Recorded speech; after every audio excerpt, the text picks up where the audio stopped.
What's up, everybody? Welcome into another edition of Crush City Territory. I'm Chandler Rome with Josh Reddick and a very, very tired Tyler Stafford. Tyler, first of all, the comments have been rolling in. Everyone is waiting very anxiously to hear how is everyone doing, and do we have a name?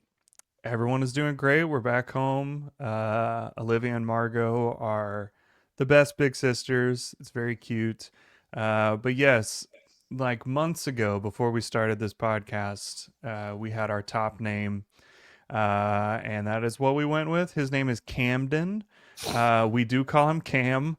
I did notice that like 2 weeks into the hype train. I was like, I wonder if that's why I like Cam The Smith so hype much. train, the reason Is behind the hype train is now explained. Yes, as I keep saying Cam in my head at home.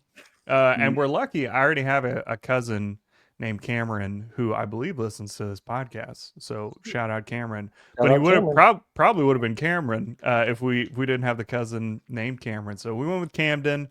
We do call him Cam or Cammy, maybe if we want to start trying that out for Cam Smith. We got a Cammy whole Stat. list. We got a whole list of nicknames for him that Mm-hmm. probably can transfer over to Cam Smith as well. But very funny.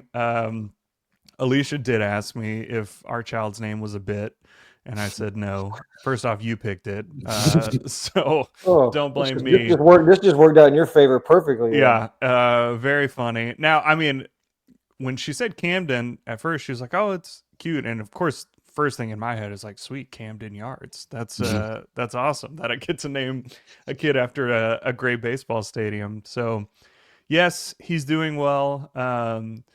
Quite sleepy, but He's everybody's doing he's quite sleepy, or you're quite sleepy. well. I don't know if you've ever seen a newborn. They sleep a lot, except for the times that you want to sleep. Okay. So it's not so much Chandler as a childless man. It's not so much that they don't sleep a lot. It's that they don't sleep a lot in a row. So it's like every 2 hours at night, you're waking up and feeding and then burping and rocking, and then you go back to sleep. So you're just constantly in this state of like, waking up from a nap, Mhm. basically, like Mm-hmm. 4 times a night. But everybody's doing great. Um, I get a whole 2 weeks off of work before I have to go back to that. So shout out America. I gotta I gotta get back in that. Meanwhile, there's a lady at my company who we're an international company. She works in the UK, and they sent out an email for her that she was having their baby like a week before ours, and they're like, she will be out on maternity leave for a year and we'll be back. And I'm like, all right, sick, cool. Wow. So I get 2 weeks. She'll be out for a year. Good for her. Everyone should get that. But yeah, Everyone. we're all doing well. Thanks for checking in. I enjoyed all the comments saying he named him Cameron Smith. You're pretty close, but it's Camden. So has Camden gotten to watch Oh Cam yeah. play? Yeah, we watched. I mean, it's been a great week of his life to watch Cam Smith play. He's been hot, so I've been showing him. Uh, I almost put it on in the hospital for the DeGrom Hunter Brown start, like Yeah. 4 hours after he was born. I mean, they had a TV in there. What do you want me to do? But I did That's your not. TV at that point. Yeah, I did not. We watched a lot of Friends in the Office, which is just on 24/7 on TVs. We did not watch any of that. But I did follow along on my phone. So that was good. But then I've been watching all the other ones, been showing him. He was up for most of the day game yesterday, so I was explaining to him what was going on. And he's already a little analytic nerd. It's embarrassing. He's calling out spin rates and expected woba on stuff. It's rough. You explained to him how easy it is to hit a homer in a minor league ballpark. Yeah. Well, the best part was they kept saying, "Oh, the wind is crazy here," and I believe them. But every time they pulled up the graphic, I don't know if you were watching that channel or you didn't go, so you I probably didn't were go. watching Yeah. it on TV. Every time they pulled up the graphic, which I'd never seen before, with like the wind and how much it was pushing to each corner of the outfield, it would be like 0.000 1 foot to right field. And I was just cracking up that they kept talking about how weird the wind was, and then their graphic showed none of it. Obviously, there are other factors There was to way hitting. much. There was way more wind than 1 foot of. Yeah, well, Effectively. it's the heat and all of that too, but it's very Mhm. funny. Yes, there were some little league home runs this series, and man, I didn't know it was I didn't know it was possible to feel worse for the Rays. That that is rough to play in that stadium for a year. I mean, it looks like a spring training stadium. I It mean, feels like one. it It's not is. great. Yeah, I know. I know they don't have another choice, but yikes. Yeah, this isn't the A's situation where like the A's did this Yeah. willingly. The Rays, like I mean, a natural disaster happened. Like you can't fault them for having to play in a minor league ball. Josh, did you play at Steinbrenner Field? I know we obviously know you I played did, yeah, in a spring training game when you're supposed to play there. when you're supposed to play there, right? Yeah, I think it was my final year with Boston, I made that drive. I was about to say there's no chance you made it with the Astros because you by that point Mm-mm. you had so much service and you were so established. You don't guys of your ilk don't make 3.5 hour drives to Tampa for a spring training game. Unless you want to, right? Yeah, Right.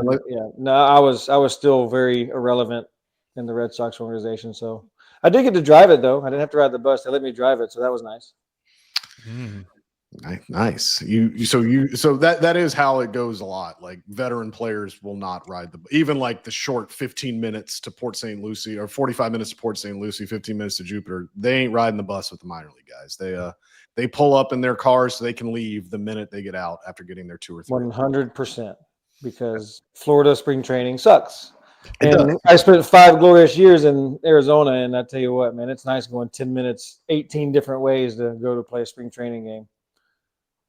It's not what you want, but the Astros are done. Well, they're not done playing games in a spring training park because they go to Sacramento next month. But again, like we talked about, Sacramento and the A's, that's their own doing. The Rays, unfortunately, were put in this position by a natural disaster. Speaking of disasters, Ronel Blanco's elbow hurts. Yeah. Which is not what you want to hear.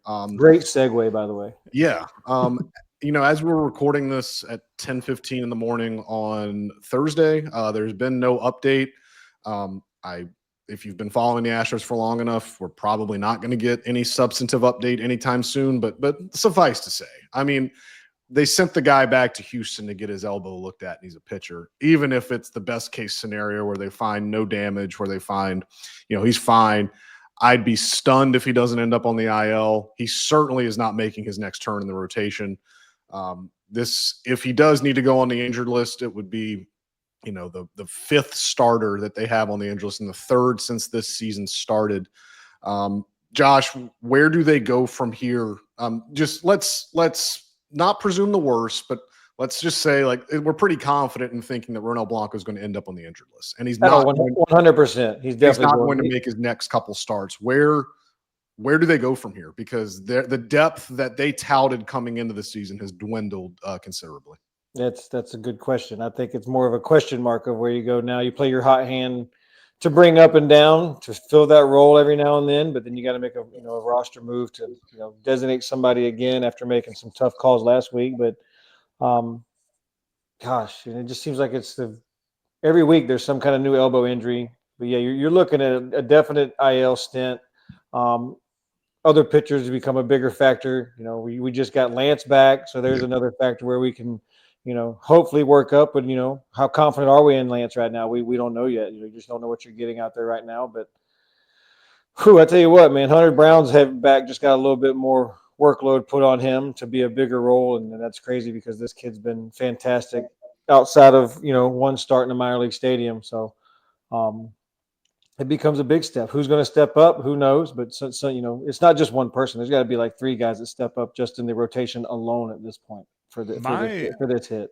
My hot take: we've talked about the Winter League with Blanco. That's fine. Good for him. I'm glad he does that.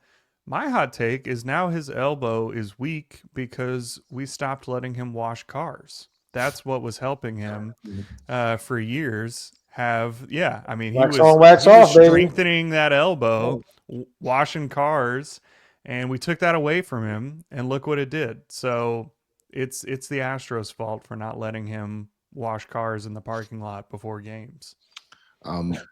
Josh, you mentioned McCullers.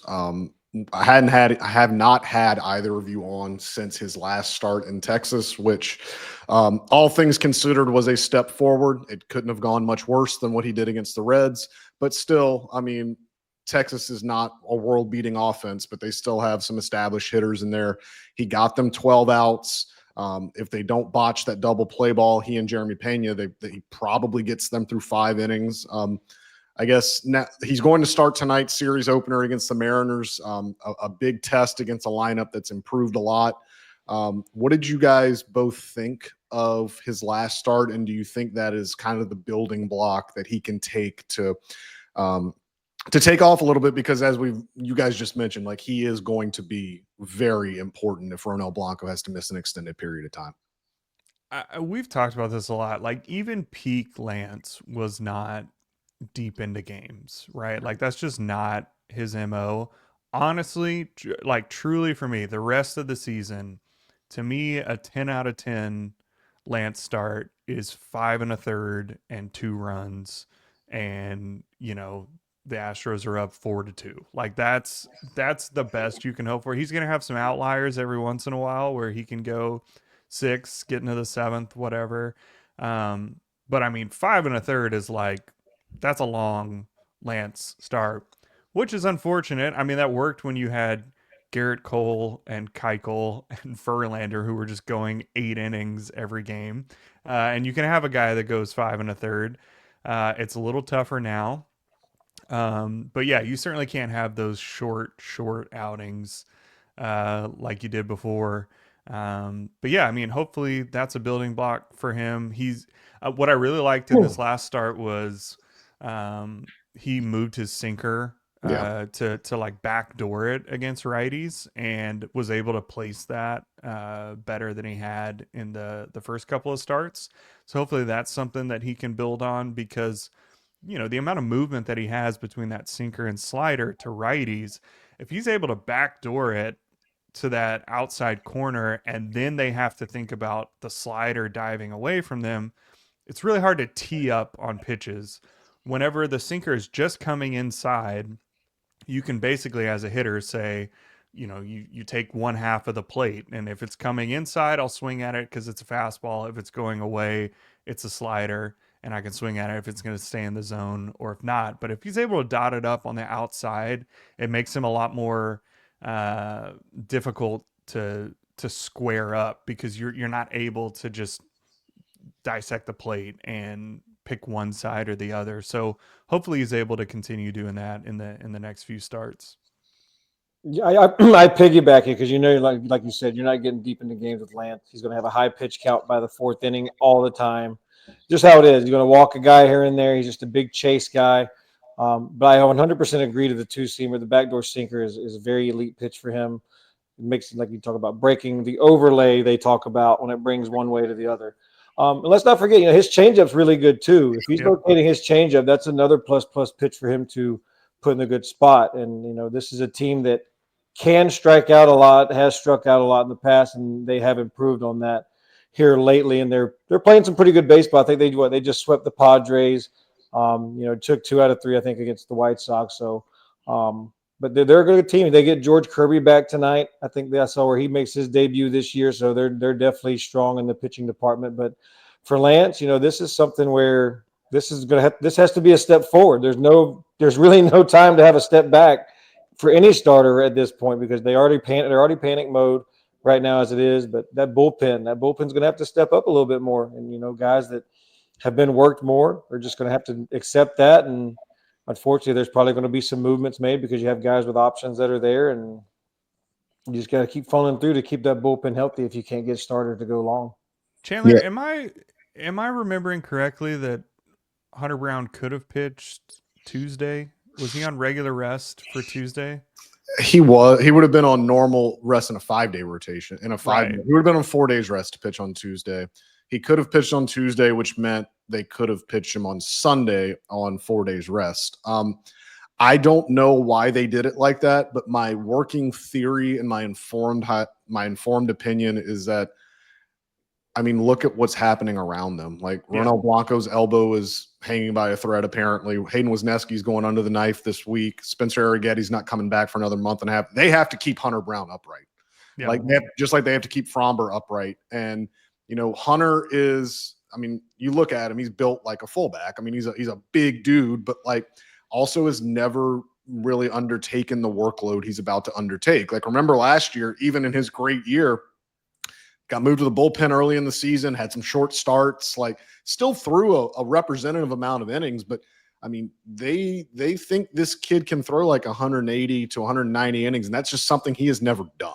Yep. So they need to be prudent now. Like I understand the outcry because you have the Mariners coming up and you wanted to, he's the only starter that's not going to face them this series. Like I get it, but they'd rather be prudent on May 21st than, maybe in August or September if this comes up and they've got to maneuver their rotation around to have him face teams they want him to face. They'll be much more amenable to doing it then. But yeah, I get, believe me, I understand where the fans are coming from, but at this point, they've got to preserve what little healthy arms they have left, especially a guy like Hunter. We also talked about, in my opinion, the need to break up those Fromber and Hunter Brown starts just to help your bullpen out. And so that also allowed them to do that. So now you've at least got a little buffer where you can say, all right, Fromber's coming, then you got a day where it's a wild card, who knows, then you got Hunter Brown. So at least you're able to rest your bullpen hypothetically around those starts. So it makes sense for the long term, but yes, I had to be devil's advocate there for you. Yeah, it's May, everybody. Yeah. And again, like this is a big series. I mean, we're not going to sugarcoat it. 4 against the Mariners when you're 3.5 out. Like it's a big series. You can't get swept because you're looking at 7.5 out at Memorial Day. That's not where you want to be. But I mean, this was also the same team that was 10 out in middle of June last year and won the division. So, I mean, it can be done. But again, like I know everyone wants to react to every game like it's football and like every loss is like a season-ending loss. Every win, like they're the greatest team ever assembled. Like let's meet in the middle. Let's be a little rational. We're going to talk about the pitch. We're going to get off of the pitching staff, talk a little about the offense right after a message from our friends at Foul Territory. FT fam, let's talk about the HOF app. If you're into parlays, but sometimes you're missing the mark more than you would like to, can I introduce you to some serious analytics on an app that is easy to read and comprehend? And I'm sitting next to a man who knows how to place a parlay. Yeah, and the biggest thing is breaking down a parlay with this Hall of Fame app. There's the situations that you'll find easier to do. It's very helpful and understanding. And if you like, gambling, sometimes this is really good to know. So get on there, get on that Hall of Fame app and check it out. Yeah, this is info that will help you, okay? With a 4.9 rating in the App Store and over 6,000 5-star reviews, safe to say that HOF has already helped a lot of people bet smarter. For a limited time only, FT listeners can get a 7-day free trial and 50% off their first month when they use code FOUL at checkout.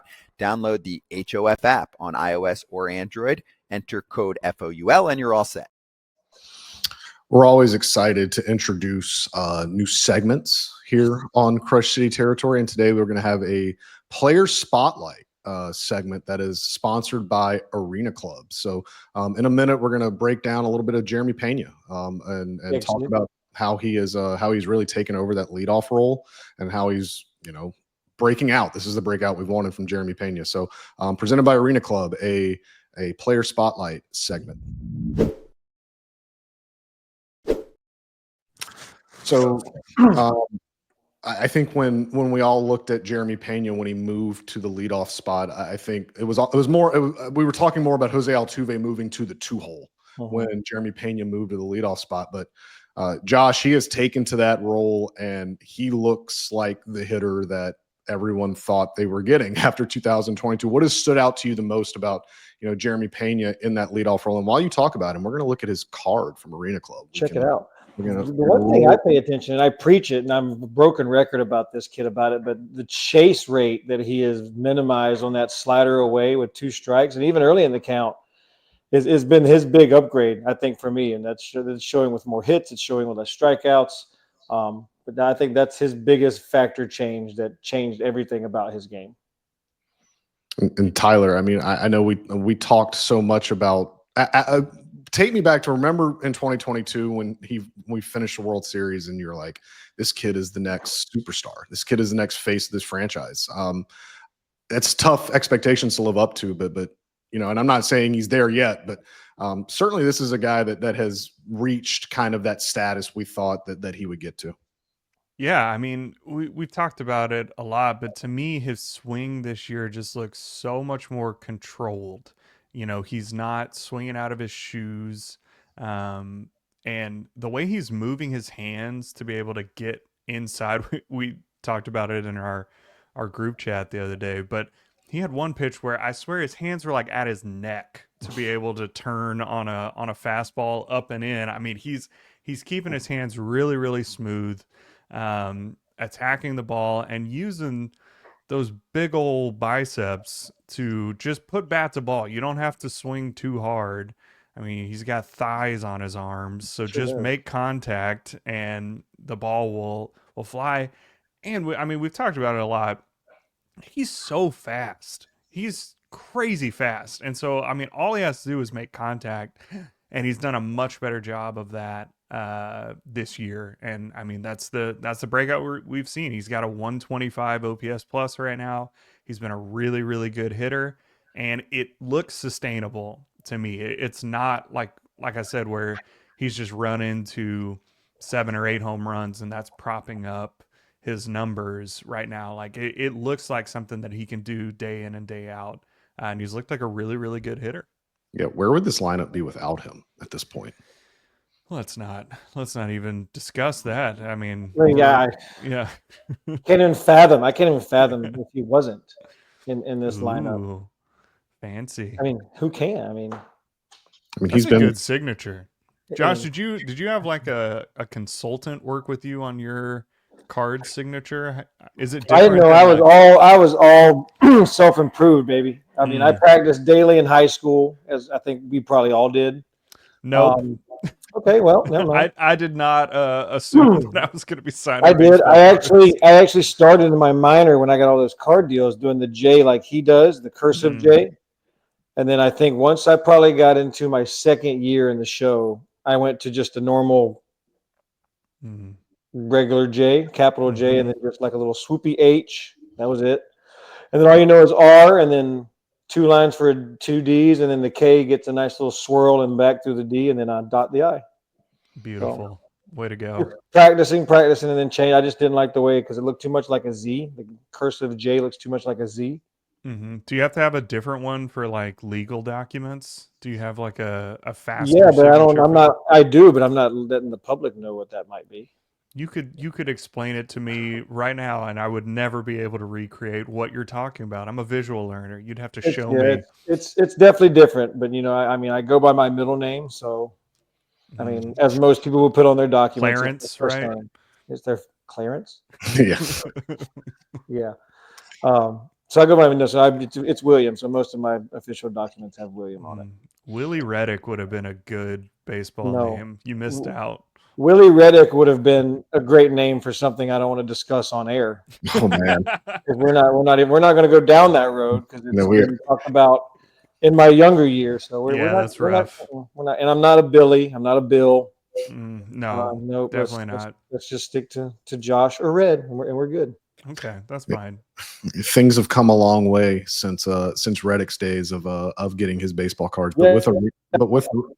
but with Arena Club, you can, you have a slab pack and you can rip it, and there's 100. I mean, the value that you get out of these slab packs is pretty incredible. And you're seeing a Corbin Carroll card here, but you can trade from your own slab pack and get, a different card. You can get the Jeremy Pena card that we just showed, and Arena Club is, it's got the best value of anything you can find. And you can get an instant offer from Arena Club too, based on the market value, and you can either sell it, you can choose to buy it, you can choose to keep it in your own slab pack. It kind of depends on how you want it. It's all up to you, and Arena Club makes it really, really easy to rip open a slab pack and see what you've got there. And as with Arena Club, as one of our sponsors, you can always, right now, you can get 20% off your first slab pack or card purchase by going to arenaclub.com/foul and use the code foul. Again,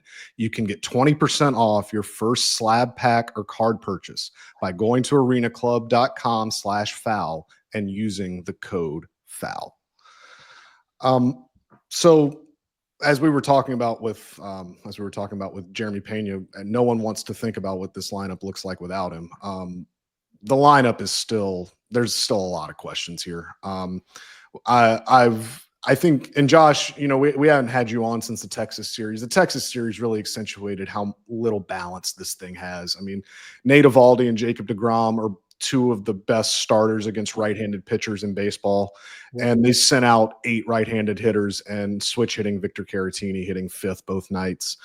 I get Yordan Alvarez is out. We'll talk about that in a little bit. But as a left-handed hitter yourself, Josh, this lineup needs some balance because can you tell people why it just becomes easy to pitch to 8 right-handed hitters? Like if these opponents don't have to get in their head that they can pitch everybody the same way. Like, how difficult is this imbalance for them to overcome? This guy would start blowing the driveway right when I'm on my podcast, by the way.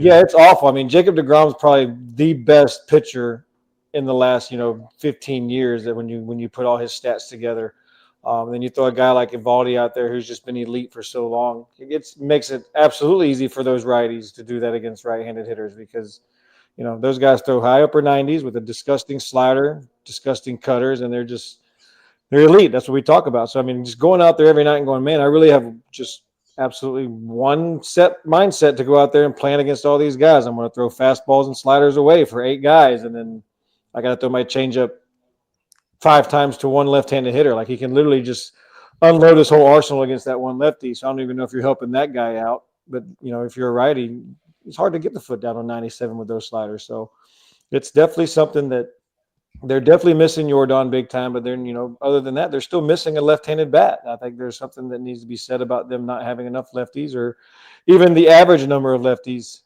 in their lineup to keep it going. And if I can rewind a bit on Jeremy Pena, great story that I found out a couple years ago. He's a Northeastern guy. Mm-hmm. I played in the Northeast. He was actually at a baseball camp in Pawtucket when I was with the Paw Sox. I think it was 2010, maybe 2010, 2011.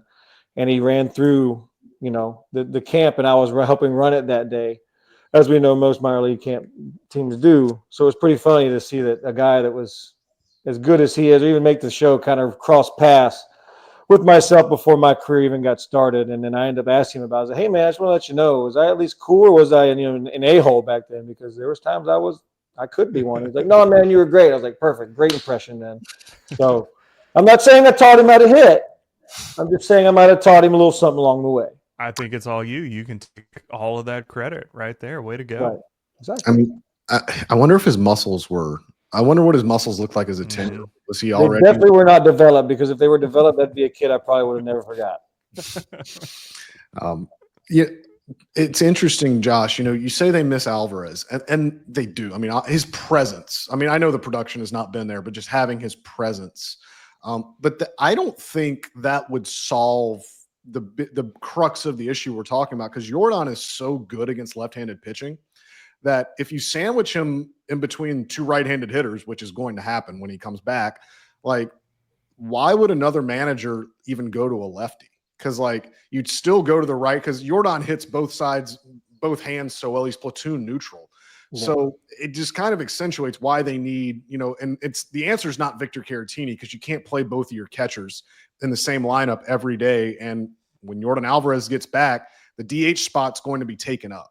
And there's no place to play Victor Caratini. So I wonder, just getting Yordan off the injured list is not some, cure-all. That's not going to give the balance they need. They need just, and again, it doesn't have to be some middle of the order, game-changing left-handed bat. You need someone in that dugout that puts the thought in the other manager's head of all right, late in the game, 6, 7, 8 in the order coming up, if I go to this guy here, well, Joe has this guy on the bench and he can go. Like Joe has he can't create any platoon advantages late in games because he doesn't have anything on his bench to do so. No, I mean, you talk about, they need a left-handed hitting outfielder, and we've talked about this before. There's just really nothing out there for them to go and get, especially at this point. Like, obviously, there's no free agent that you would want. There's really no, like, big name that you could make a move for either. Like, it's hard. It's really hard. Like, a left-handed hitting left fielder would be perfect. Like, you think of somebody like Benintendi, but Benintendi is under a big contract with the White Sox. Like, he probably wants to get out of there, but you're not going to take over a guy's contract that big who's not putting up great numbers anyway, for that matter. I really like the Alex Verdugo pickup, but that ship is obviously sailed. But there's definitely a need for either a starting left-handed hitting outfielder or a bench left-handed hitting outfielder. There's got to be a left-handed hitting outfielder somewhere to not even threaten guys, just to put that thought, like you said, put a thought in the other dugout's mind to go, well, I don't know if I can use this guy because he's got him up there. Like, and it makes all kinds of sense to get one guy, but then again, who do you go and get? Like, who's the guy that they go and get? I got one for you.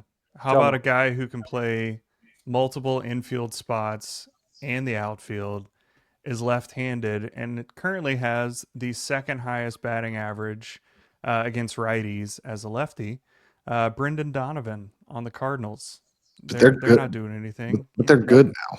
They're good for now. They'll be fine. For now, yeah. For now. They'll crash out eventually. They already tried to trade one guy to the Astros. How hard can it be to just change the name to get a different one? Well, the weird thing is, like, they're at a point where, like, they almost can't wait until July.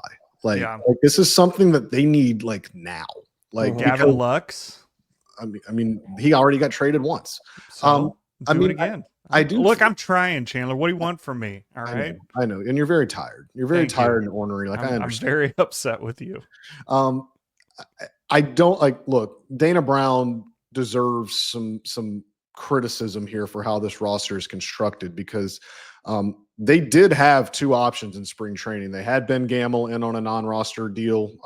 He was a left-handed hitting outfielder. They had John Singleton. John Singleton probably doesn't fit what they're looking for, just given that Christian Walker and Zach DeZenzo are on the roster. Like, there would really be no place to play John Singleton. But, Dana Brown decided to reward Cam Smith and Zach DeZenzo for performing well in spring training.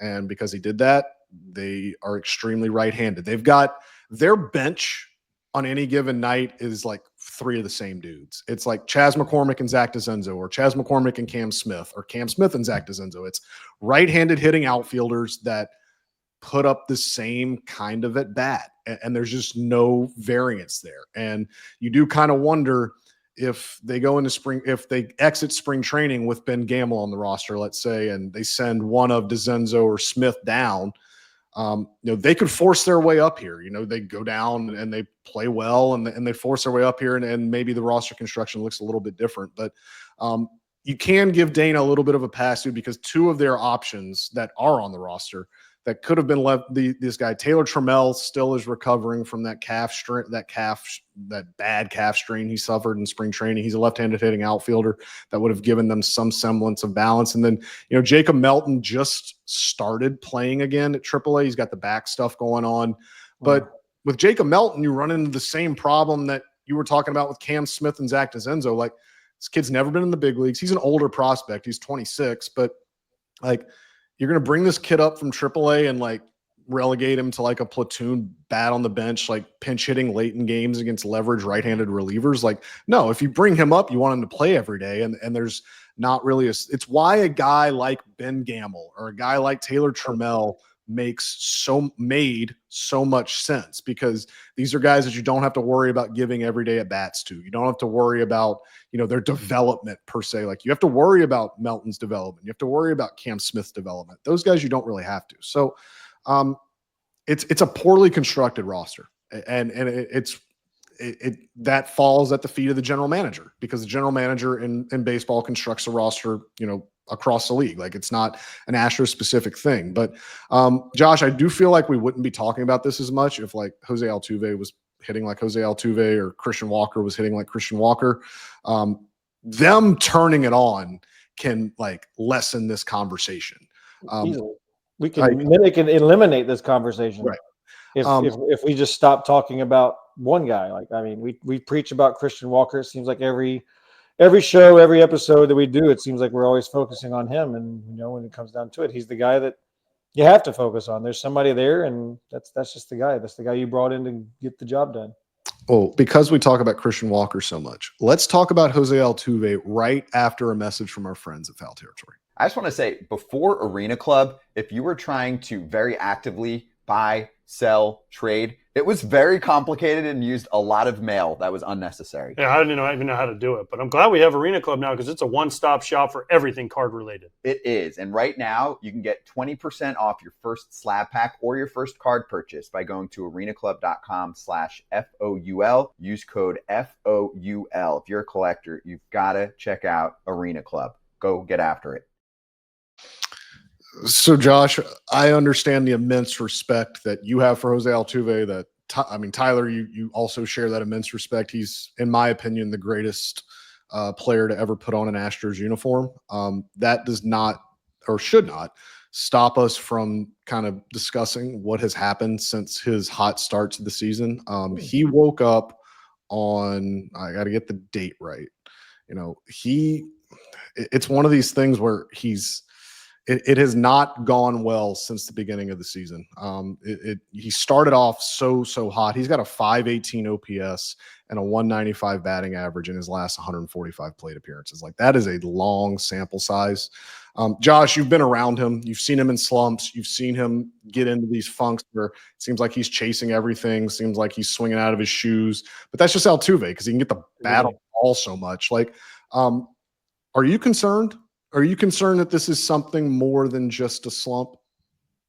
I mean, it can be. I mean, it shows something of, his age and experience can kind of slow down your game. We all get to that point where we kind of slow down a little bit. And I think we're so used to seeing Jose be so great and so elite that we're just not ready for him to start that decline of a career. Is it a severe decline? No. But are we at the top of his peak and in his, the peak of his career anymore?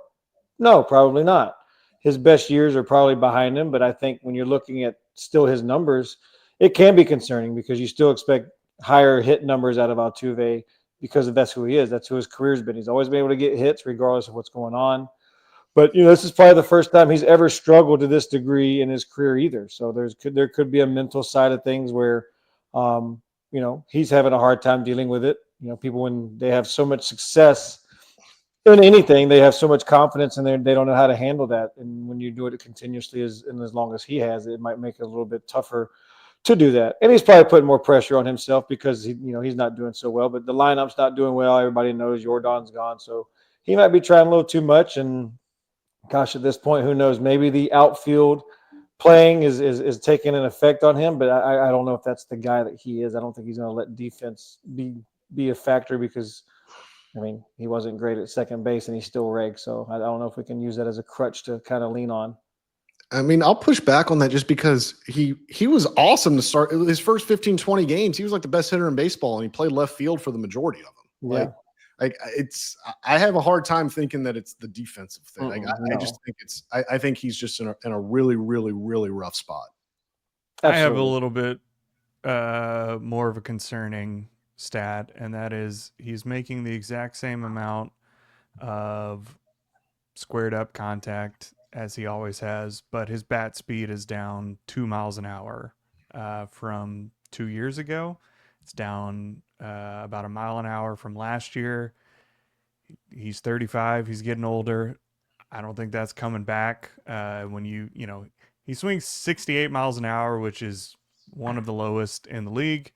That's okay. It's not like that prevents you from being a good hitter, but it is down 2 miles an hour from 2 years ago. And like I said, he's still making the same type of contact. It's just not as hard.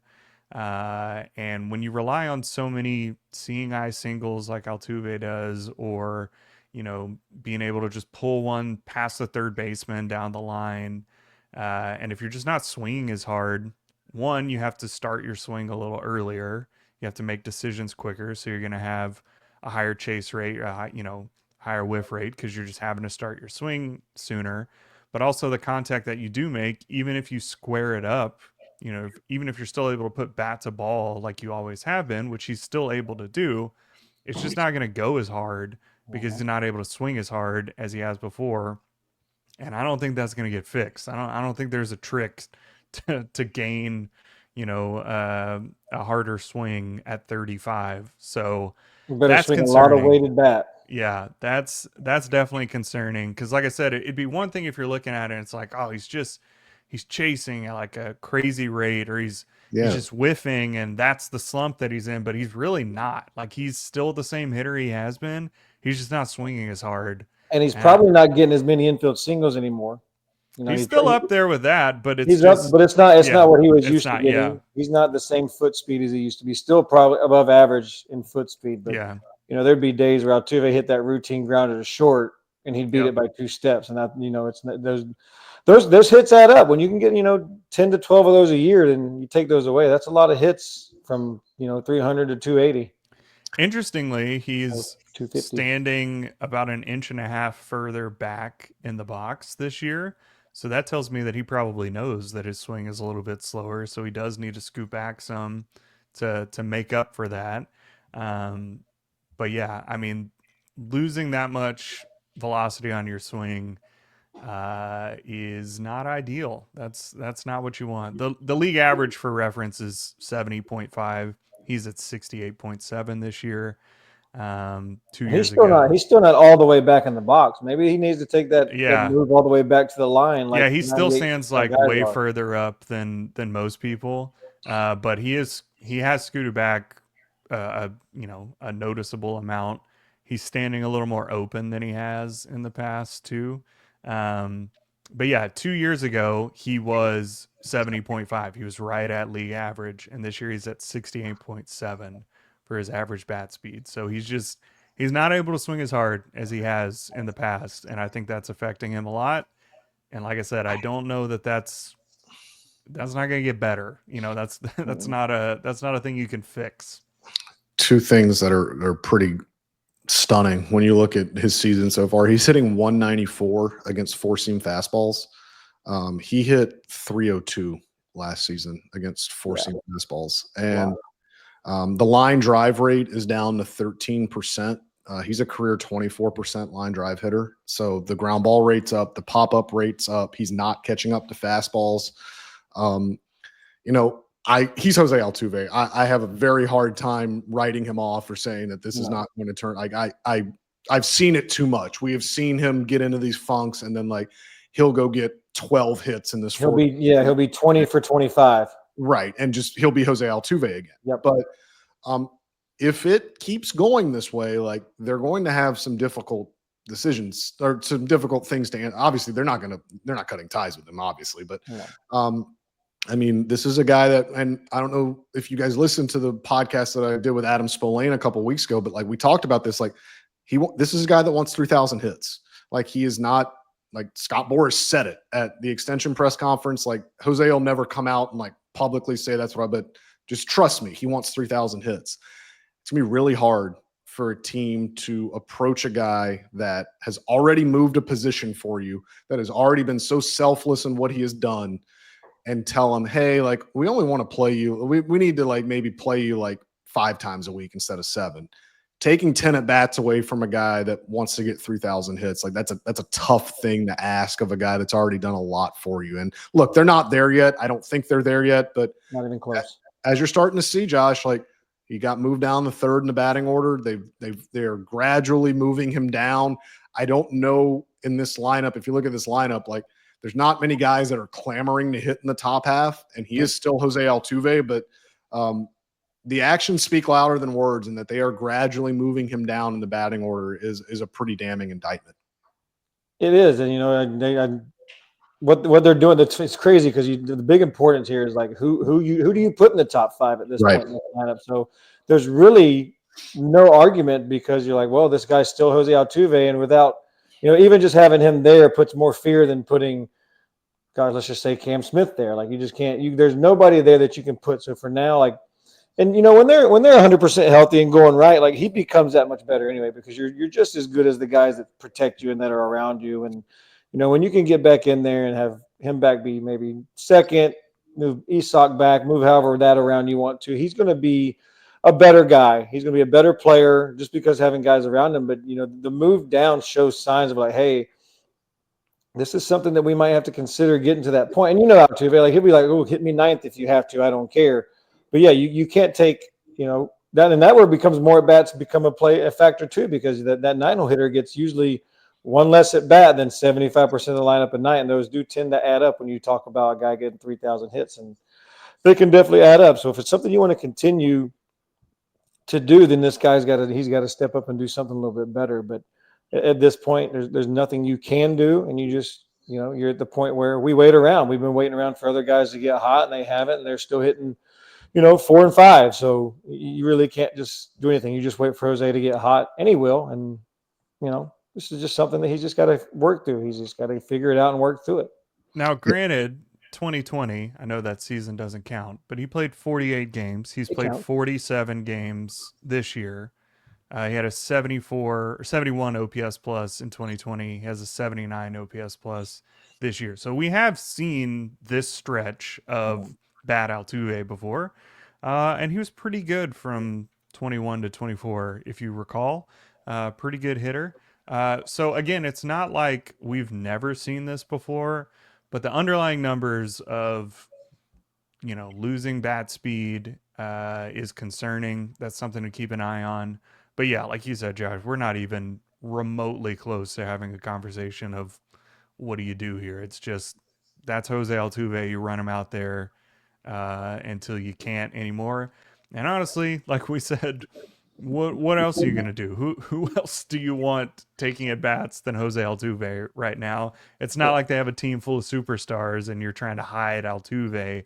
Like that's your best shot night in and night out anyway. So keep hitting him. Well, he's your franchise player. You talk about a guy, you go back to the 3,000 hit, all the accolades that this guy has done, has been in this uniform for this city, for this place. So, like, I don't care if they don't win another World Series. Obviously, we want them to win every year. But if they don't win another series, Jose Altuve is going to be out there every day until he can't walk anymore to get those in that uniform. Because at the end of his career, you're going to look back. This kid has brought you already 2 World Series titles. He's taken you there 4 times. He's taken you to all these championship series. He's done so many things. Like, this is a guy who gets, the royal treatment. He's going to have the run out by himself at the end of his career. He's going to get his curtain call and do everything once he's all done. So fans, if he doesn't win you anything else, this kid's going to get you 3,000 hits. And at the end of his career, we're all going to be super excited and happy for him.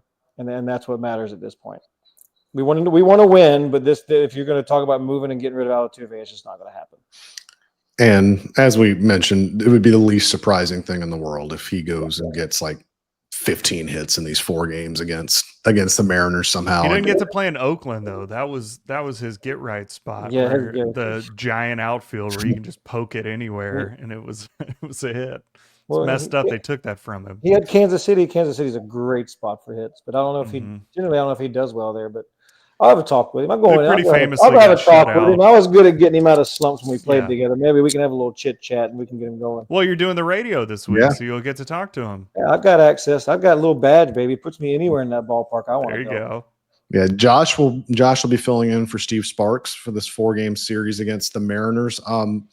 It's May 22nd. I am not sitting here trying to make more out of a 4-game series on May 22nd than most. But before we get out of here, just you guys' thoughts. I mean, the Astros are 3.5 out of first place in the division. They're 1.5 back for the 3rd wild card spot going into this. Again, saying division standings on May 22nd is a little too early, but it goes without saying, like, you can't get swept here. Because if you get swept, like, you're 7.5 out, and you give the Mariners a ton of confidence. And the schedule in the back half and the second half is brutal for the Astros as far as like the teams they play. So again, this is not a must win, must take 3 or 4 thing, but like this is a big series for late May. I need a split. You take a split from these guys, I think you're sitting pretty good. Obviously, I think they should sweep them. They should. I think they should. I want them to. Way easier. I think a split is something you can walk out and hold your head high. Obviously, you're not going to gain any ground, but you can't go in here and expect to sweep these guys and take the lead. And it'd be great to have that, but focus on getting a split. Get the first win out of the way, and you set the tone for the rest of the series. It's hard to win a series when you don't win the first one. 5 1/3, 2 runs. That's what we're looking for. Yeah, the pitching matchups 6-1. the pitching matchups do not favor the Astros. We just talked about Lance McCullers will pitch the opener. Then they'll go with Ryan Gusto on Friday. Fromber will pitch Saturday against Brian Wu, which will be, I know Brown, DeGrom got a ton of attention, but Valdez and Wu that's two dudes at the top of their game too. Brian Wu has sneakily been like one of the best pitchers in baseball the last year or two. And then Sunday, who knows who the Astros are going to pitch on Sunday? They're TBA right now. Colton Gordon, Brandon Walter, Tyler Ivey is scheduled to start Sunday for AAA Sugarland. I don't think that would be the move, but it would be his turn to pitch. That would be a really interesting story coming out of retirement. Well, you can bring Colton back up if you go to the IL, Right. correct? Yeah, they'll IL. I mean, as we talked about, they'll It IL. makes the most sense. They will IL Ronel Blanco at some point. They probably can wait and don't have to do it immediately because they'll have a full complement of their bullpen. So, but yeah, because like Josh alluded to, like pitchers have to stay down for 15 days after they've been optioned unless they're replacing someone that's going on the IL. So they're going to put Blanco on the IL. They'll be able to recall either Gordon or Walter if they would want to do that. You could put Blanco on early, get you a bullpen arm. You could send you a bullpen arm down to bring Colton back up. Well, no, you couldn't. You have to replace him. Because if Colton Gordon is coming up or Walter's coming up for that guy, that would have they have to be replacing someone going on the IL. That's right. It doesn't line up for the IL stint. That's right. So they could. I don't know how late they could wait on Blanco, but that'd be the only way they could get either of those guys up, or they could fake an injury with someone else, or someone could wake up with shoulder fatigue or lower body soreness, neck soreness. Yeah, neck soreness is a good one here. Lower body discomfort, something of that ilk, and that's why they call it the Phantom DL. Yeah, it's been used before, and wouldn't be surprised if it gets used here. Josh, I don't want to tell you how to do your job, but I would love a Brian Woo call at some point on the radio. So if you can work that in, I'd appreciate it. You want me to do something positive for the opposing team? It doesn't have to be positive. I'm just saying it's set up for, if you're going to go a whole game saying Brian Woo and not give us one, I'm going to be very upset. I think I can handle one. We'll do, as we just talked about, Jose Altuve is going to get like 16 hits in this series. Like you can, after Jose Altuve homers off Brian Wu, we're calling it. There we go. After the Altuve homer, we're calling it. That's perfect. You can make it work.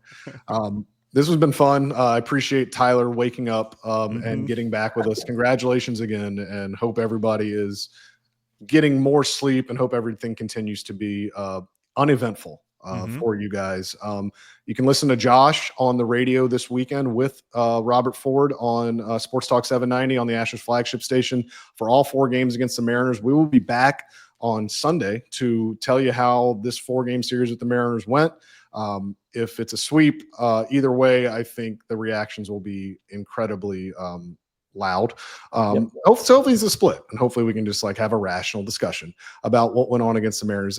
As always, please rate and review us on Apple. Please subscribe to the Crush City Territory YouTube channel so you can get notified anytime we post a new podcast, and we will be back with you on Sunday. Thanks, guys. We'll see Woo later. Hey, there it is. Bye.